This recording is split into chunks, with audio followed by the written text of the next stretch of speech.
오늘 우리에게 주신 말씀은 사도행전 1장 8절 말씀, 한 절 말씀입니다. 다 같이 한 음성 한 마음으로 우리가 읽겠습니다. 시작. 오직 성령이 너에게 임하시면 너희가 권능을 받고 예루살렘과 온 유대와 사마리아 땅까지 이르러 내 증인이 되리라. 아멘. 기도합니다. 살아계신 여호와 하나님 아버지, 귀한 말씀 주셔서 고맙습니다. 이 말씀을 이 종이 신학적 지식이나 설득력 있는 사람의 말로 전하지 않고 성령님이 기록하신 그 의도를 그대로 전하기를 원합니다. 성령님이 쓰임받는 도구 되기를 원합니다. 그래서 예수님만 높여드리고 성령님만 나타내고 저는 나타나지 않는 귀한 시간 되기를 원합니다.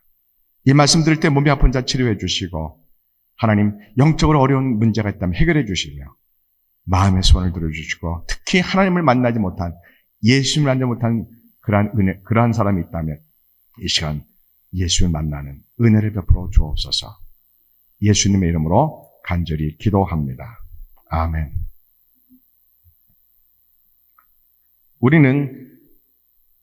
우리 사람은 영혼과 육체로 이루어졌습니다. 이건 신학적으로는 이분설 이렇게 말합니다. 영혼, 육체 또는 영혼, 육 3분설로 말해도 상관없습니다. 중요한 것은 물질과 비물질로 나눠져 있는 겁니다. 영혼과 육체, 우리가 그렇게 이루어진 존재입니다. 하나님 우리 그렇게 빚으셨습니다. 중요한 것은 무엇이 우리의 본질이냐 이겁니다. 무엇이 우리의 본질입니까? 영혼이 우리의 본질입니다. 영혼이 하나님의 형상이 있느냐, 영혼이 성령님과 함께 있느냐, 영혼이 마귀 영과 함께 있느냐, 세상 영과 함께 있느냐, 영혼이 귀신의 영과 함께 있느냐 따라서 그 사람의 운명은 바뀝니다. 천국 가는 축복의 운명이냐, 지옥 가는 불행한 운명이냐, 이것이 죽을 때 결정되는 것이 아니라 지금 결정됩니다. 네, 지금요. 네. 굉장히 무서운 겁니다. 너무너무 무서운 겁니다. 예수를 믿는 것은 종교가 아닙니다. 예수님 믿는 것은 내 영혼이 지금 이 땅에서부터 내 영혼이 구원을 얻고 내 영혼이 성령님, 예수님 영신 성령님과 함께해서 내가 이 세상 살아가는 동안에 거룩한 하나님의 자녀로서 하나님 여호와를 높여드리고 찬송하며 늘 하나님이 나를 바라보는 시선을 느끼며 사는 게 믿음입니다. 내가 어디 가든지 누가 있든지 무엇을 하든지 여호와 하나님이 나를 바라보는 그 시선을 느끼셔야 합니다. 이걸 못 느끼면 영적으로 매우 위험합니다. 내가 어디 있든지 무엇을 하든지 누가 있든지 하나님이 나를 지켜보고 있다는 것이 진짜 하나님의 시선을 느끼셔야 합니다. 예수님이 나를 바라보는 시선을 느껴야 됩니다. 그것을 살아있는 믿음이라고 합니다. 근데 그러한 믿음이 되려면 우리 육체는 영혼을 담는 그릇에 불과합니다. 내 영혼에 누가 거하시냐, 내 영혼의 주인이 누가 되냐 이겁니다. 성령님이 내 영혼의 주인이 되느냐 아니면 마귀가 내 영혼의 주인이 되느냐. 마귀가 내 영혼의 주인이라고 말하면 이해가 잘 안 되는데요, 세상 영이 그 사람을 붙들고 있다. 세상 영이 무엇을 먹을까 무엇을 입을까 자기 중심적으로 사는 사람이야. 예수님 중심이 아니고 성령님 중심이 아니고 하나님 중심이 아니고 자기가 하고 싶은 대로 사는 사람이 바로 마귀에 붙드는 사람입니다. 이거 잘 모릅니다. 뭐 악한 영, 더럽고 추악하고 음란하고 추악하고 이거 당연히 마귀의 영이고, 마귀가 우리를 간교하게 속이는 것이 뭡니까? 내가 하고 싶은 일을 열심히 해서 성공해라. 기도하지 말고 말씀 보지 말고 내가 하고 싶은 것을 최선을 다하라. 그런 사람은 대부분 자기 스스로 속습니다. 왜요? 내가 열심히 살으니까 하나님이 날 기뻐하실까 이렇게 생각합니다. 내가 하고 싶은 일 열심히 살으니까 그래서 성공해서 하나님께 영광을 돌려야 되니까 이것처럼 가장 잘 속는 방법이 없습니다. 그래 안 그래요? 자기가 하고 싶은 일을 자기 스스로 정당하게 여깁니다. 땀 흘려 밤잠 안 자고 열심히 공부하고 노력하고 이래서 내가 성공해서 하나님께 영광 돌려야지. 그렇게 자기 일에 결박돼서 자기 일에 중독해서 열심히 일하다 보면 뭐를 못하게 됩니까? 말씀도 안 보게 되고 기도도 안 하게 되고 나를 죄에서 구원하신 하나님을 찬송을 못합니다. 그러면은 성령님이 거할 수가 없습니다. 성령님이 거하는 믿음의 특징은 뭡니까? 일단 얼굴부터 다릅니다. 그리스도의 광채가 나타납니다. 하나님의 성품이 그 얼굴에서 선하게 거룩하게, 모세가 마치 시내산에 올라와서 40일 동안 금식기도 하고 내려올 때 빛의 광채가, 거룩한 광채가 다 나듯이 성령님이 거하는 사람은 얼굴에서 광채가 나타납니다. 누구도 예외가 없습니다. 영적 리더, 담임 목사 그렇게 안 각해서 모르는 것뿐입니다. 성령님이 거하시면 성령님의 사람입니다. 로마서 8장에 너무 잘 나와 있습니다. 로마서 8장 보시면 무서운 말씀이 있습니다. 육신을 따르는 자는 육신의 일을, 영을 따르는 자는 성령의 영예를 생각한다는 겁니다. 로마서 8장 5절입니다. 육신을 따르는 자, 뭡니까? 육신은 우리의 육신의 소욕을 말하는 게 아닙니다. 이거는 문자적인 해석이고요. 우리 온영채 집사님 아시겠죠? 이건 육신이 아니고, 육신이 영어로 하면 파워 오브 신, 죄의 세력. 육신은, 육신은 죄의 세력을 의미합니다. 죄의 세력이 누굽니까? 마귀, 사탄, 귀신들입니다. 이 육신은 우리 육신의 소욕, 음란하고 어떠한 욕망을 갖고 이러한 육신의 소욕은 물론 포함하지만 그런 작은 개념이 아니고요. 마귀, 그 죄의 세력, 파워 오브 신, 죄의 세력을 우리 육신의 본성으로 찾아오는 여러 가지 일들, 기도하지 않으면, 말씀 보지 않으면 우리에게 찾아오는 육신의 말초신경을 자극하는 우리의 욕망의 그런 여러 가지 일들을 포함해서 마귀가 우리를 속이는 자기 일의 중독성, 자기 성공에 결박되는 것, 음란에 결박되는 것, 술에 결박되는 것, 마약에 결박되는 것, 명예의 권력에 결박되는 것, 이 모든 것을 마귀가 우리에게 속이게 합니다. 너 열심히 일을 해라. 성공을 해서 열심히 해라. 그래서 나중에 하나님께 영광 돌려라. 대신 뭐를 하지 말아라. 열심히 일하기 위해서 말씀 보지 말고, 기도하지 말고, 하나님, 나를 구하신 하나님을 찬양하지 말고 뭐에만 열심히 하라고요? 네가 하고 싶은 일을 열심히 해라. 이걸 다른 말로 하면 귀신 들린 사람입니다. 이것도요. 또한요. 사람들 귀신 들렸다면 이상한 인격만 생각하는데요. 도덕적 인격에도 불구하고 하나님을 날마다 말씀 읽지 않고 피드백하지 않고 날마다 하나님께 하루에 1시간 이상 나를 구원하신 예수님을 날마다 바라보지 않는다? 천국 못 갑니다. 이거. 천국 가는 사람은요, 기본적으로 나타난 특징이 있습니다. 뭡니까? 나를 죄에서 구원하신 그 예수님 너무 고맙고, 나를 구원하신 예수 그리스도 안에 하나님의 여호와의 사랑이 너무 커서 내가 하루에 1시간 이상은 그 주님만 바라보는 그 시간을 갖게 됩니다. 이게 천국 가는 사람의 가장 기본적인 특징입니다. 믿음이 좋은 사람이 나타난 특징이 아니고요, 천국 가는 사람의 가장 기본적인 특징이 바로 이겁니다. 뭐라고요? 나를 죄에서 구원하신 그 하나님의 은혜가 감격해서 예수님만 바라보는 시간을, 여호와 하나님의 은혜만을 바라보는 시간을, 최소한 하루에 1시간 이상을 주님만 바라보는 시간을 갖게 됩니다. 왜요? 그래야지 내 안에 계신 성령님이 나를 역사하시기 때문에요. 나와 함께 하신 성령님이 내 마음 뜨겁게 예수님을 사랑한다고 고백할 수 있기 때문에 그렇습니다. 근데 오늘 로마서 8장 말씀은 교회 안에 있는 성도들에게 하는 말씀입니다. 교회 안에 예수님 믿는 사람과 예수님은 목사님들도 마찬가지입니다. 목사나 성도나 권사나 장로나 누구나 그가 기도하지 않으면, 말씀 보지 않으면 자기도 모르게 육신의 일을 도모하는 사람이 됩니다. 육신을 따르는 사람이 됩니다. 다른 말로 하면 죄의 세력에 충동하는 대로 따라가는 사람이 되는 겁니다. 마귀 귀신이 요구하는 대로 아주 합법하게 자기 스스로 속임을 당하며 세상 일에 집중하는 사람이 됩니다. 세상 일을 열심히 하지 말라는 뜻이 절대 아닙니다. 우리에게 주어진 세상 일 열심히 해야 됩니다. 그러나 세상은 우선순위가 있습니다. 우리의 최고 우선순위가 뭡니까? 사랑하는 자 내 영혼이 잘됨 가치가 우리의 우선순위입니다.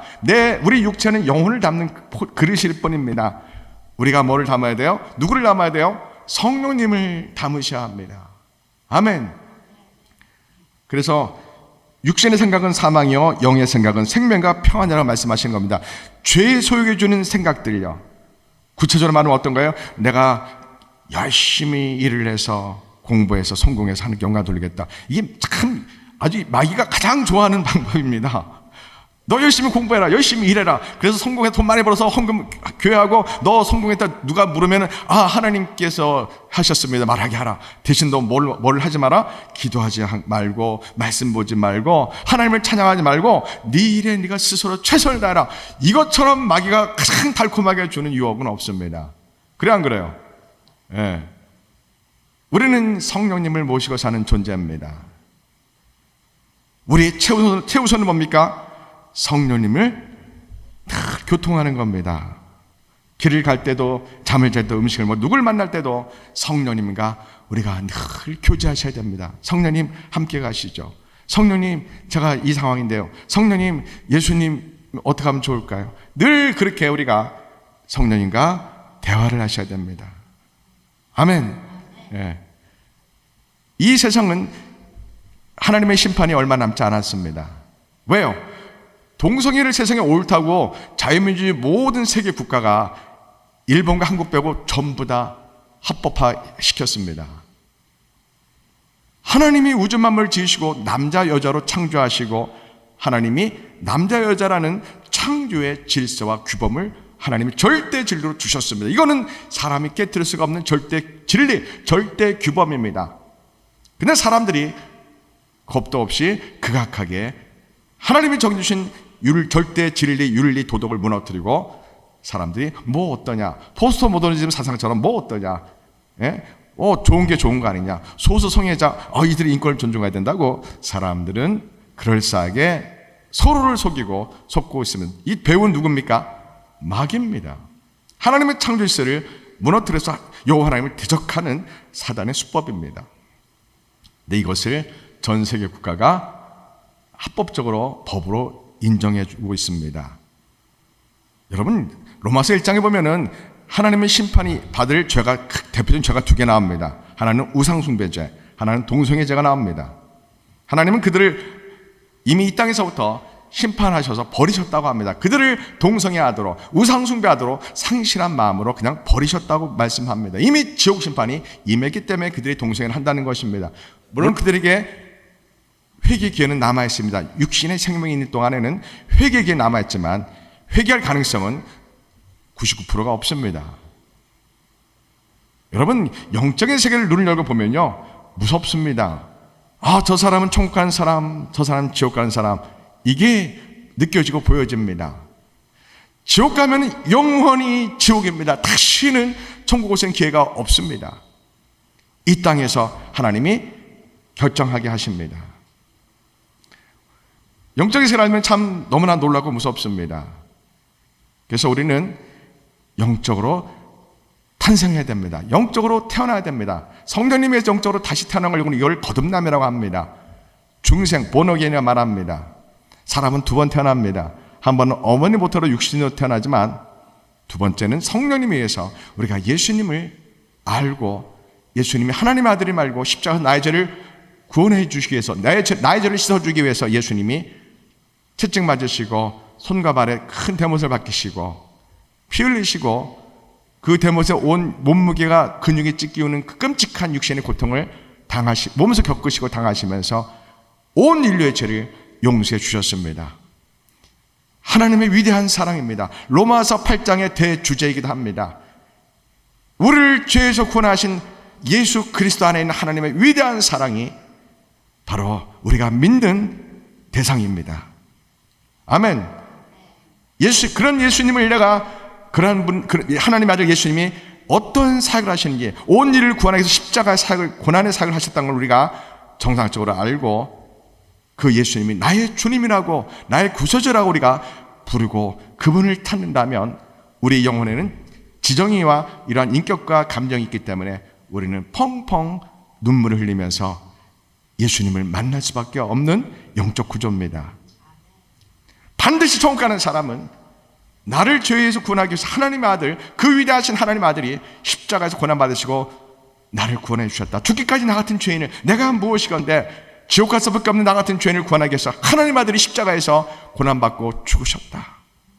이 사건이 나를 위해서 그러셨구나. 이것을 우리가 이지적으로 지성적으로 알고 그리고 우리가 기도하면서 주 예수님 앞에 납작 엎드려 우리가 기도할 때 예수님의 그 십자가의 그 은혜가 나 같은 죄인 때문에 그렇게 고난받으셨구나, 이것이 나에게 성령님의 역사로 말미암아 우리 가슴이 불처럼 뜨거운 은혜가 임하면서 우리 두 눈에는 하염없는 은혜의 눈물이 펑펑 흘려야 됩니다. 여러분, 단지 하이퍼칼빈리즘에 따라서 마음으로 믿어 의에 이르고 입으로 신하 구원에 이른다, 그 문장은 맞습니다.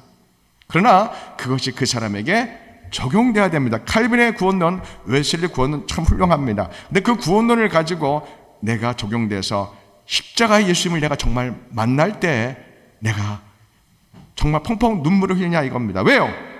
이 세상에서 가장 귀한 건 뭡니까? 예수님의 십자가 사건입니다.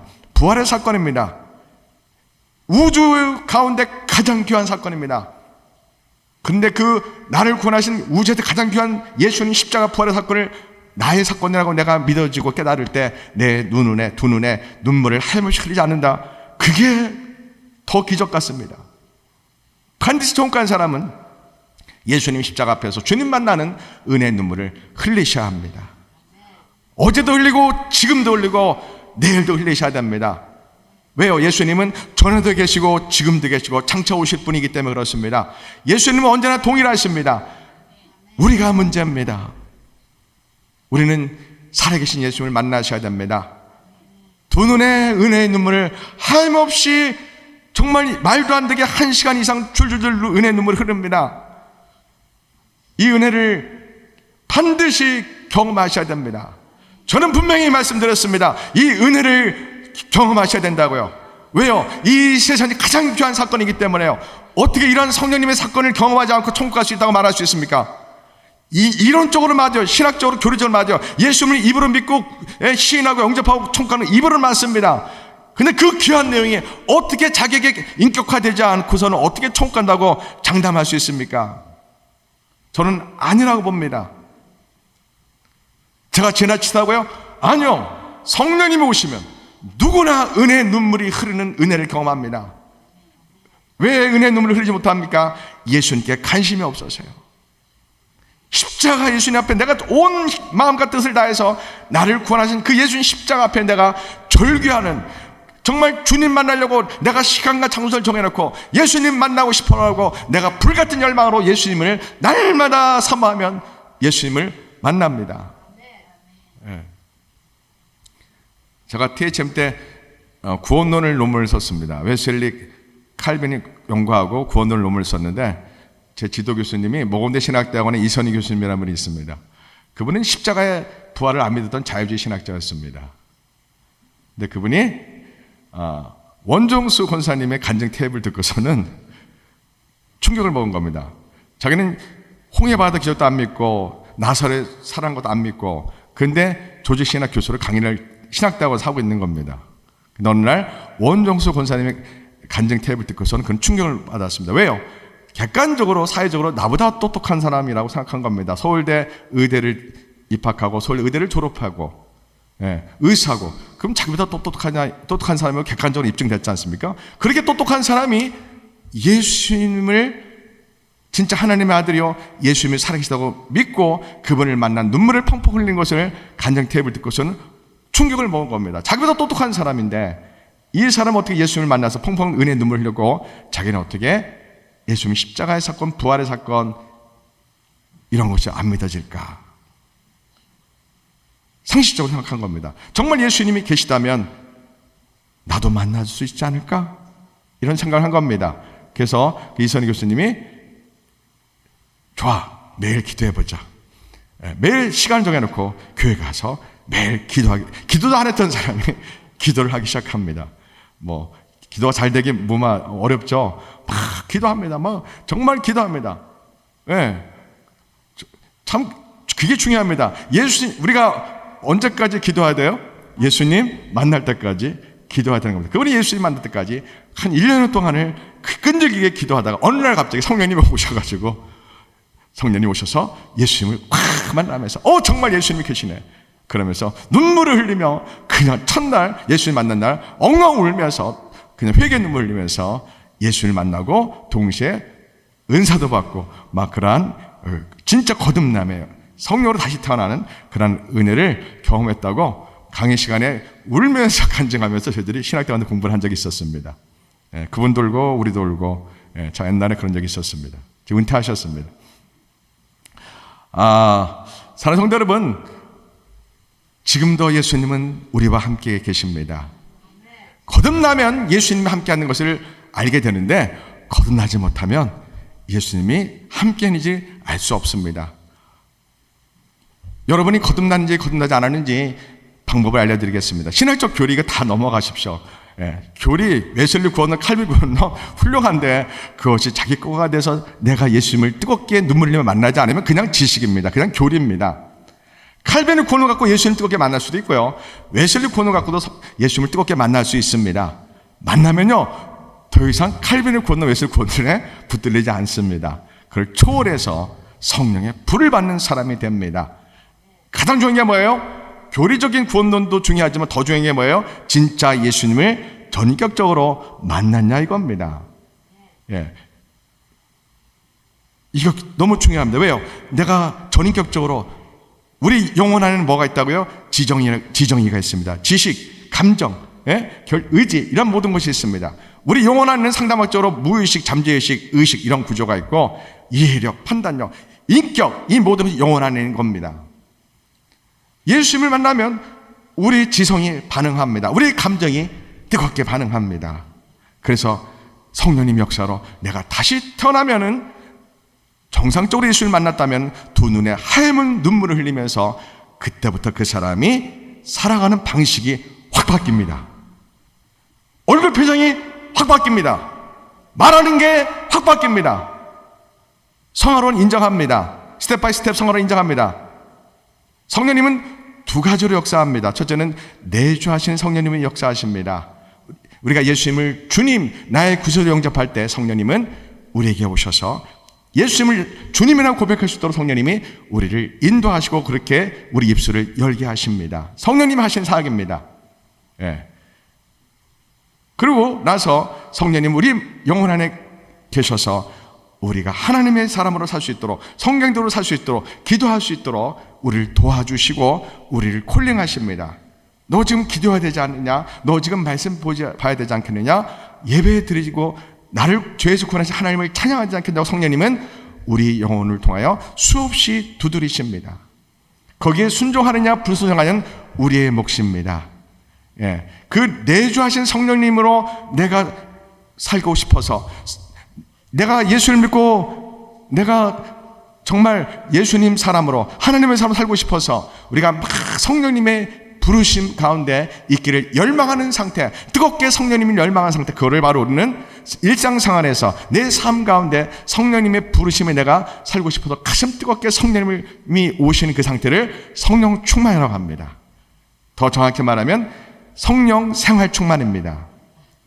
그래서 우리가 예수님을 만나고 나서, 인격적으로 만나고 나면 존재 방식이 달라지면서 성령님이 나를 부르시는 음성을 듣게 됩니다. 그래서 가장 큰 특징이 뭐라고요? 나를 죄에서 구원하신 그 하나님의 은혜를 내가 너무 감사해서 하루에 1시간 이상 주님만 바라보는 기도를 하게 됩니다. 뭐를 해주세요, 뭐 해주세요, 물론 이런 기도도 해야 되지만 날마다 기도할 때 나를 죄에서 구원하신 여호와 하나님을, 우리 예수님을, 우리 성령님을, 그분만 바라는 기도를 하게 됩니다. 주님만 바라는 기도를 하게 됩니다. 이 기도가 가장 멋있습니다. 이 기도가 가장 은혜롭습니다. 내가 아무리 힘들고 어려울지라도, 내가 고단하고 힘들지라도 나를 죄에서 구원하신 예수님만 바라봅니다 라고 찬송을 부르며 말씀을 읽으며 주님만 바라보는 1시간 이상 기도를 하는 것이 진짜 거듭난 사람의 특징입니다. 그리고 천국이 느껴집니다. 보입니다. 느껴집니다. 눈으로 보이지 않지만 믿음의 눈으로 하늘 보자가 보이고, 내가 천국 간다는 그 감격과 기쁨을 누가 알려줍니까? 성령님이 알려줍니다. 로마서 8장 16절에 성령이 친히 우리 영과 더불어 우리가 하나님의 자녀인 것을 증언해 주시는 겁니다. 진짜 거듭난 사람 특징 중에 특징 하나 말씀드려요. 두 번째 특징은 믿음의 눈으로 하나님 나라가, 천국이 보이기 시작합니다. 하늘 보자가 보이기 시작합니다. 하나님의 사랑이 내 마음에 부어집니다.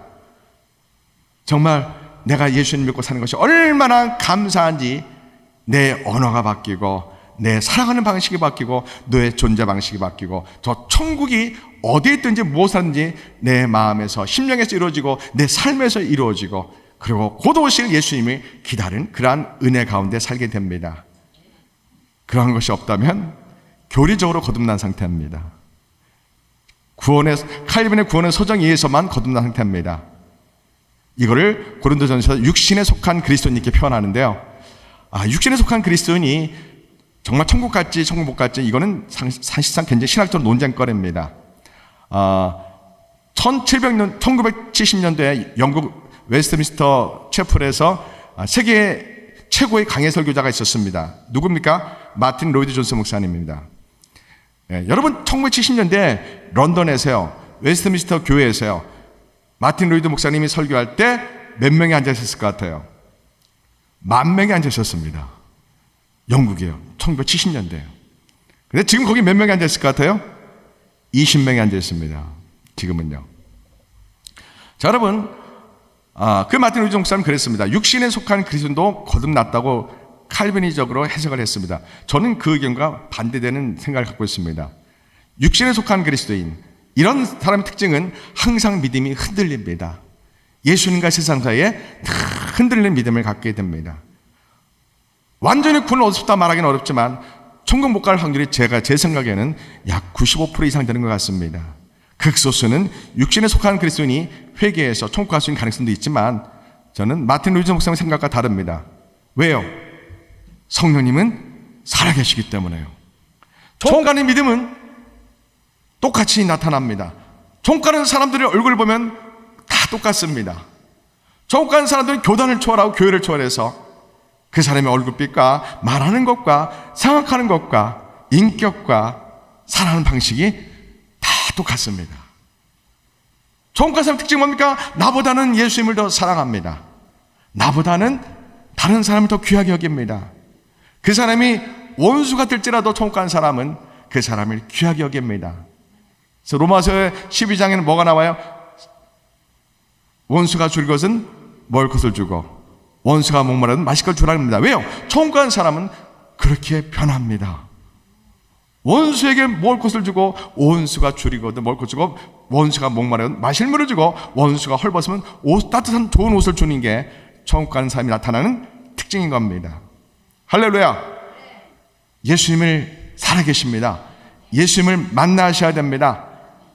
예전에 첫사랑 때 만난 거는 첫사랑 과거 믿음입니다. 지금도 예수님을 만나고 내일도 만나야 됩니다. 왜요? 예수님은 살아계시기 때문에요. 예수님은 어제도 계시고 지금도 계시고 장차 오실 우리 메시아입니다. 곧 예수님 오실 겁니다. 예수님은 변함없으십니다. 언제나 함께 하십니다. 그래서 우리가 예수님을 만나는 그 감격의 은혜와 눈물을 어제도 흘렸다면 오늘도 흘려야 되고 내일도 흘려야 됩니다. 성령님이 우리에게 오신다면 가장 크게 나타난 현상은 여러 가지가 있습니다. 몸에 진동도 오고 찌릿찌릿도 오고 여러 가지 현상이 나타납니다. 근데 더 큰 특징이 있습니다. 뭐가 있습니까? 은혜의 눈물이, 거룩한 눈물이 내 이성과 상관없이 하염없이 흐릅니다. 세상에 우리가 1시간 동안 울려면 눈물이 나와 안 나와요? 안 나오는데 성령님이 오시면 우리 두 눈에 눈물이 1시간이고 2시간이고 어떻게 그 눈물이 나오는지 이거 이해 불가합니다. 이해 불가. 그래 안 그래요? 성령님 오시면은, 나에게 오시면 하얀 눈물을 펑펑, 그 눈물은 정말 이해할 수 없는 감격과 기쁨과 하나님의 그 은혜와 사랑을 경험하는 눈물입니다. 사랑하는 성도 여러분, 오늘날 살기가 참 벅차합니다. 24시간 살기가 참 벅차합니다. 바쁘고 시간이 없을수록 예수님을 찾아야 됩니다. 예수님을 만나야 됩니다. 예수님을 향한 우리의 뜨거운 열망이 하루에 1시간 이상 기도해야 됩니다. 어떤 기도를 먼저 해야 된다고요? 예수님만 바라봅니다. 하나님만 바라봅니다. 기도해야 됩니다. 왜요? 성령님은 지금 우리와 함께 하시기 때문에요. 예수님 우리와 함께 하시기 때문에요. 우리가 예수님을 찾는 자, 예수님 우리에게 찾아오셔서 우리에게 은혜 주시고 우리를 지켜주시고 보호하시며 우리와 함께 하신다는 그 증거로 제 생각은 은혜의 눈물을 펑펑 주십니다. 그런 은혜의 눈물을 흘리면 더 이상 이 세상의 환경이 나에게 문제가 안 됩니다. 가족들이 아무리 나를 힘들게 해도 문제가 안 됩니다. 자녀가 아무리 힘들게 해도 하나님의 선한 뜻이 있겠지 하면 문제가 안 됩니다. 가난해도 문제가 안 됩니다. 몸에 병이 와도 문제가 안 됩니다. 누가 나에게 오시면요, 성령이 나에게 오시면 살만합니다. 진짜 행복합니다. 감사와 기쁨이 넘칩니다. 돈이 한 푼 없어도 감사와 기쁨이 넘칩니다. 헌금을 못 드려도 감사와 기쁨이 넘칩니다. 성령님 오시면 얼마나 기쁜지 모릅니다. 그 성령님을 받으셔야 되잖아요. 오늘 설교 제목을 뭐예요? 성령 세례를 받으라. 성령 세례를 받으라. 예. 누가 성령 세례 받을 수 있습니까? 회개하고 사모하는 자예요. 회개가 처음입니다.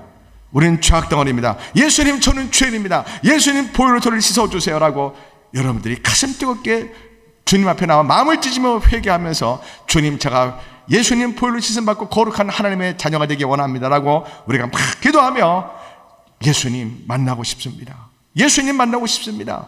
성령님, 제가 성령 세례받기 원합니다. 오늘 본문 사도행 1장 8절 말씀 너무나 유명합니다. 예수님이 승천하기 전에, 부활하셔서 40부터 이 땅에 계시다가 승천하기 전에 마지막 제자들에게 말씀합니다. 성령이 너에게 임하시면 너희가 뭐를 받고요? 권능을 받으라 이겁니다. 권능을 받고 예루살렘과 온 유대아 사면 땅까지로 뭐가 되라고요? 내 증인 되라 합니다. 증인이 되는 게 중요합니다. 우리는 예수님의 증인들입니다. 이 성령 세례와 성령 충만은 다른 개념입니다. 성령 충만은 내주하신 성령님을 우리가 갈망할 때, 성령님이 내주한 성령 우리에게 충만하게 역사하셔서 성령 충만해서 내 일상생활 가운데 성령님이 요구하신 대로 살 수 있도록 내주하신 성령님이 우리에게 충만하게 뜨겁게 역사하신 것을 성령 충만. 그리고 사도행 1장 8절은 이거는 성령님이 특별한 사람들에게 특별한 목적을 가지고 능력을 가지고 그냥 부어주시는 겁니다. 바깥에서 외주하신 성령님이, 하늘보좌로부터 성령님이 갑자기 어떤 사람에게, 하나님 마음에 합한 사람에게 성령님이 오셔서 부흥을 주기 위해서 확 성령력을 확 부어주신 겁니다.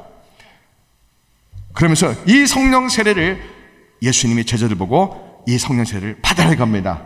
너희는 예루살렘 떠나지 말고 아버지께서 약속하신 하늘로부터 임하는 권능을 받으라 이겁니다. 성령 세례를 받으라 이겁니다. 왜요? 그 성령의 세례를 받을 때 우리는 능력을 받습니다. 권능을 받습니다. 어떤 권능을 받습니까? 세상에 쓰러지지 않는 권능이요, 돈의 힘에 쓰러지지 않는 권능이요, 죄의 세력에 우리가 쓰러지지 않는 권능이요, 어떠한 이론과 견고한 진과 어떠한 세력이 우리를 쓰러뜨릴 수 없는 그러한 능력을, 하나님의 능력을, 하나님의 전신갑주를, 예수님 이름의 그 능력을 우리가 성령님을 불이 임할 때 받게 되는 겁니다.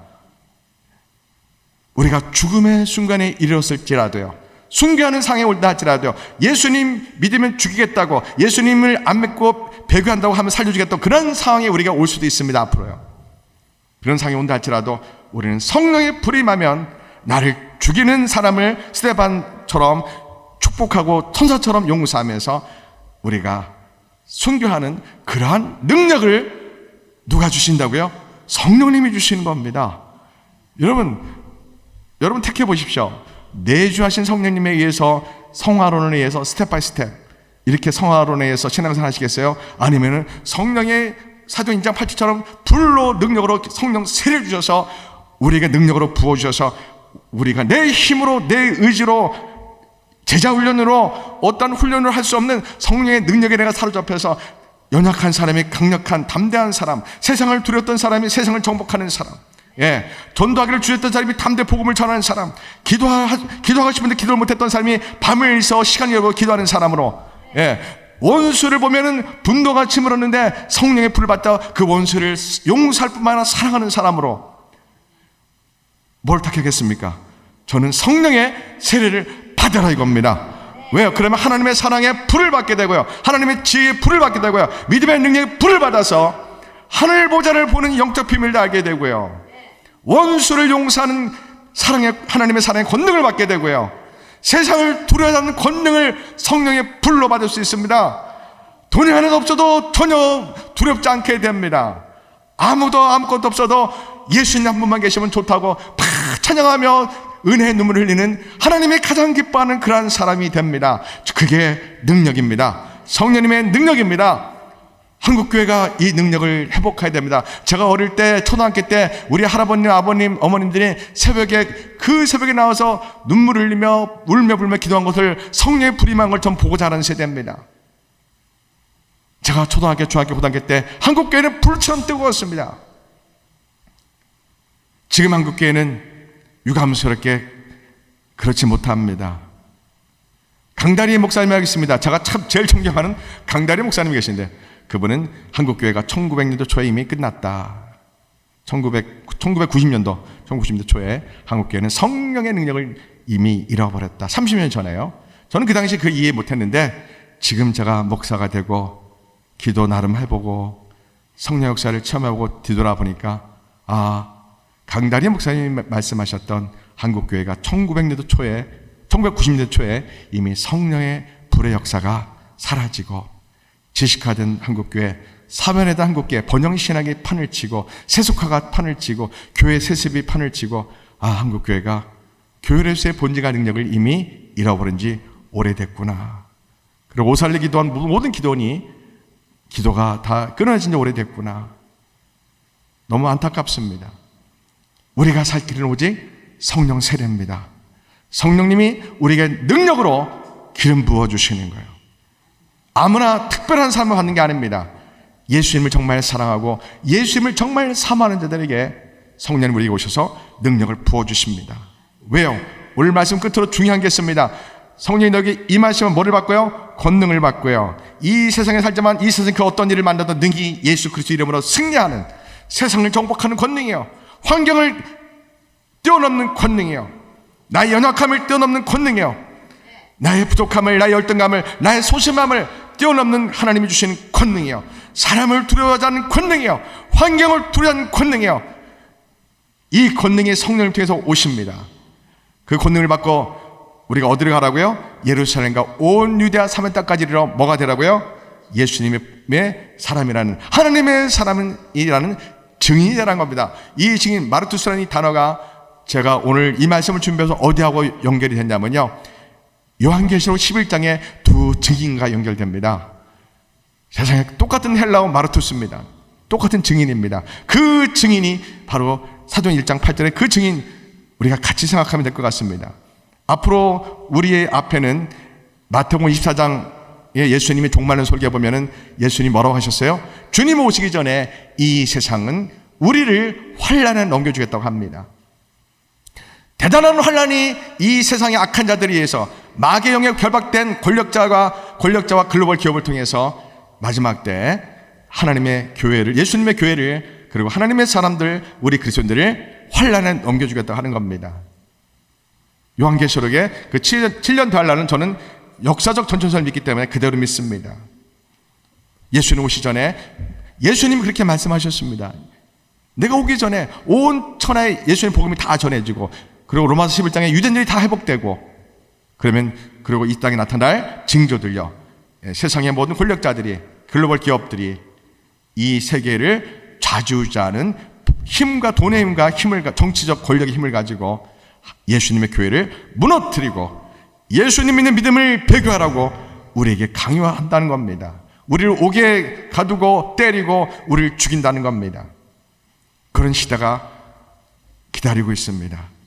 우리의 힘으로 그러한 시대를 우리가 싸워 승리하기 어렵습니다.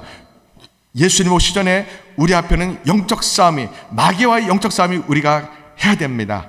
마지막 영적 싸움을 마귀하고 해야 됩니다. 예수님 오시기 직전에요. 그게 마태복음 24장에 나오는 대환란입니다.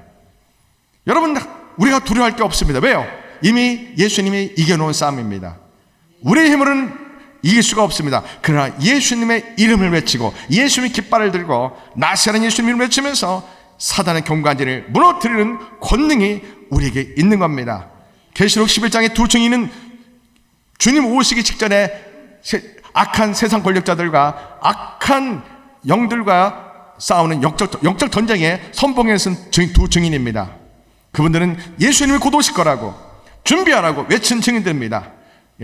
대환란 때, 3년 반 대환란 때 그분들은 예수님이 오실 거라고, 하나님의 구원이 완성되고 하나님의 심판이 이 땅에 이루어져서 온 세계는 다 하나님의 심판으로 멸망당할 거라고, 빨리 회개하고 13만 4천에 들어오라고 그 두 증인은 외치는 겁니다. 그 요한계시록 11장 보면은 그 두 증인이 악한 세상 권력자들에서 죽임을 당합니다. 그 순교하는 것도 두려워하지 않습니다. 오늘 우리는 요한계시록 11장의 두 증인 되기를 사모합시다. 지금은 마지막 때입니다. 우리가 마지막 때 준비해서 어느 산에 가서 우리 공동체 만들고, 물론 그럴 수도 있다고 봅니다. 그러나 저는 그것보다도 우리의 현실 가운데서 죽으면 죽으리라, 살아도 주를 위해 살고 죽어도 주를 위해 죽는다는 그러한 바울 같은 신앙 결단을 가지고, 신앙 고백을 가지고 우리 삶의 현장에서 나는 오직 예수님을 선포하고 나는 예수님을 믿는 크리스찬이라고 담대하게 가정에서나 직장에서나 세상에서 말하고 선포하며, 예수님이 곧 오실 겁니다. 그날을 준비해야 됩니다. 예수님 오실 날 마지막 때를 준비해야 됩니다. 환난의 때를 준비해야 됩니다. 마지막 때 저 간교한 주저리게 왕노릇하는 저 마귀와 우리가 영적 싸움을 싸워야 되는데, 우리 힘으로 싸우는 것이 아니라 성령의 불세를 받아서, 성령세를 받아서 우리가 하나님의 사랑으로 원수를 용서하는 사랑으로 세상을 정복하며, 우리를 때리고 옥에 가두고 우리를 죽이는 저 사람들을 스데반처럼 용서하고 사랑하면서 우리가 하나님의 영광을 나타내고 예수 그리스도의 십자가의 복음과 부활의 복음을, 곧 오실 예수님의 복음을 전하는 증인되어야 합니다. 이 증인되려면 우리의 지혜와 능력은 불가능합니다. 오늘 사도행전 1장 8절의 말씀을 내 말씀이 되어야 됩니다. 우리가 성령 세를 받아야 됩니다.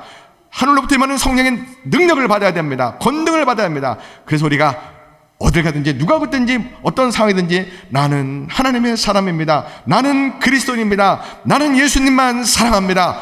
이렇게 우리가 담대하게 선포하고 고백하고 외치는 그것이 믿음입니다.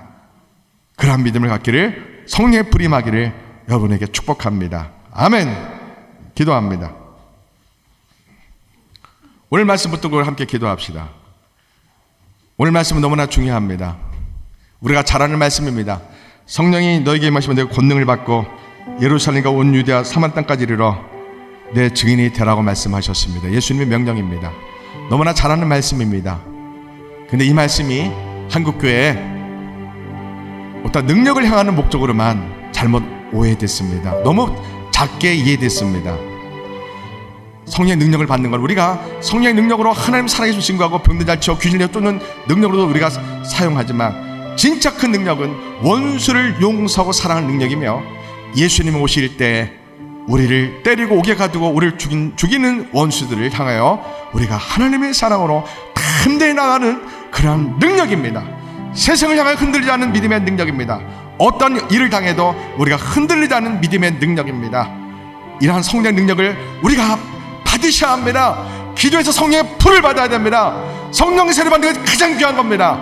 하나님이, 우리 예수님이 약속하셨습니다. 이 성령세를 받으셔야 합니다. 우리 다 같이 주여 삼창하고 이 마지막 때 두 증인 되기 위해서, 이 마지막 때 환난 때 우리가 믿음을 지키기 위해서, 순교자가 되기 위해서 성령세를 받기 원합니다. 성령 불 받기 원한다고 우리 같이 외치겠습니다. 주여, 주여, 주여. 하나님 아버지, 이제는 마지막 때입니다. 주님 곧 오실 겁니다. 주님 오실 때 세상 우리를 환난에 넘겨준다고 예수님 마태복음 4장에 말씀하셨습니다. 주님, 우리의 힘으로 이 믿음 지키기 어렵습니다. 예수님, 우리가 기도합니다. 사도행전 1장 8절 말씀처럼 너희가 성령을 받고 권능을 받고, 하나님, 우리가 성령 세례 받기 원합니다. 우리가 성령 세례 받기 원합니다. 성령이 우리에게 오시옵소서. 우리에게 불로 기름을 주시고, 성령이 우리에게 능력으로 기름을 주셔서 세상을 예수님의 사랑과 예수님 이름으로 세상을 정복하며